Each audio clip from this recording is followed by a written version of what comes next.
Wayanad fund തട്ടിപ്പിന്റെ പേരിൽ കോൺഗ്രസിനെയും UDF-നെയും അപകീർത്തിപ്പെടുത്തുന്നുവെന്ന് പരാതി. ആഭ്യന്തരമന്ത്രി രമേശ് ചെന്നിത്തലയ്ക്ക് പരാതി നൽകി KPCC general secretary Deepthi Mary Varghese.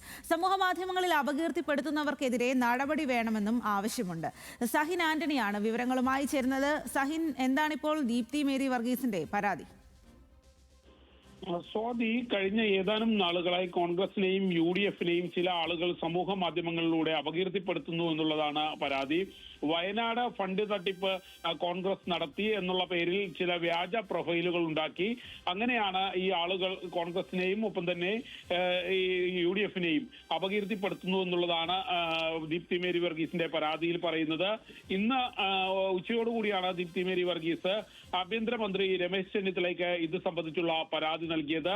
ആ പരാതി ആഭ്യന്തരമന്ത്രി ഫയലിൽ സ്വീകരിക്കുകയും ചെയ്തു എന്നുള്ളതാണ് മനസ്സിലാക്കാൻ കഴിയുന്നത്. പിന്നീട് ആ പരാതിയുടെ പകർപ്പ് DGP-ക്ക് കൈമാറിയിട്ടുണ്ട്. DGP ബന്ധപ്പെട്ട പോലീസ് സ്റ്റേഷനുകളിലേക്ക് ഈ പരാതിയുടെ പകർപ്പ് അയച്ചു നൽകുമെന്നുള്ളതാണ് അറിയാൻ കഴിയുന്നത്. കാര്യമായ അന്വേഷണം ഉണ്ടാകുമെന്നുള്ള ശുഭാപ്തി വിശ്വാസവും ദീപ്തി മേരി വർഗീസ് പ്രകടിപ്പിക്കുന്നുണ്ട്. നേരത്തെ CPM-നെതിരെയും ഒപ്പം തന്നെ കമ്മ്യൂണിസ്റ്റ് പാർട്ടിയുടെ സൈബർ വിങ്ങുകൾക്കെതിരെയും വ്യാപകമായ ആക്രമണം അല്ലെങ്കിൽ അധിക്ഷേപം ദീപ്തി മേരി വർഗീസ് ഇത് സംബന്ധിച്ച് നടത്തിയിരുന്നു, പരാതികൾ ഉന്നയിച്ചിരുന്നു.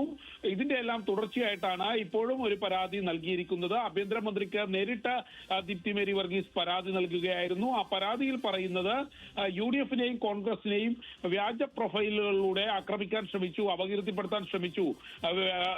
വയനാട് ദുരന്തവുമായി ബന്ധപ്പെട്ടുകൊണ്ട് UDF-ഉം കോൺഗ്രസും വ്യാപകമായ പണപ്പിരിവ് നടത്തുകയും ആ ഫണ്ട് തട്ടിയെറിക്കുകയും ചെയ്തു എന്നുള്ളതാണ് ഈ വ്യാജ പ്രൊഫൈലുകളിലൂടെ ചൂണ്ടിക്കാണിക്കാൻ ശ്രമിച്ചത്. അത് വ്യാജ പ്രൊഫൈലുകളാണെന്ന് കണ്ടെത്തണമെന്നുള്ളതാണ് പരാതിയിൽ സൂചിപ്പിക്കുന്നത്. സ്വാതി. ശരി സഹിൻ.